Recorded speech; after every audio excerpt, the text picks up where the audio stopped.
بسم الله الرحمن الرحيم. النهارده هنركب كيسة مع بعض. اول حاجة هننضف التراب عشان تبقى معمولة على نضيف، وهنحط السلك على جنب، وبعد كده هننضف التراب لسه احنا معملناش حلو. وهياتي هنحط الكيسة يا جماعة، هنحطها حلو عشان ما تتكسرش مننا بالراحة احسن ما تتكسر. وبعد كده بعد ما نظبطها وتحطها على راحتك نبتدئ نشتغل في السلك من ورا. بعد ما اول حاجة هنركب السلكية ديت اللي هي بينها وبين السلكية ديت اللي هي بتوصل بين الكيسة اللهم صل على محمد، الكيسة والشاشة هنركبها حلو عادي، تتقرب بالمفكات وعادي بالايد، انا عملتها بالايد.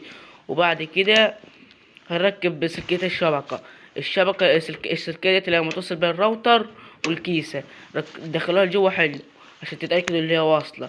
وبعد كده هندخل سلكية الفارة اللي هي الفارة ولوحة المفاتيح، هنحطهم هما الاتنين جنب بعض وتبقى ظاهرين جنب الكيسة في الكيسة. بعد ما نحطهم هما الاتنين هنحط ده سلكية السماعة، وبعد كده بتاعة الكهرباء جبناها وهنحطها. وبعد كده هنحط الكمبيوتر زي ما كان وهنشوفه دلوقتي بيشتغل مع بعض. وديت سلكية الشاحن وكده، ده حاجات غيرها كده وصلناها.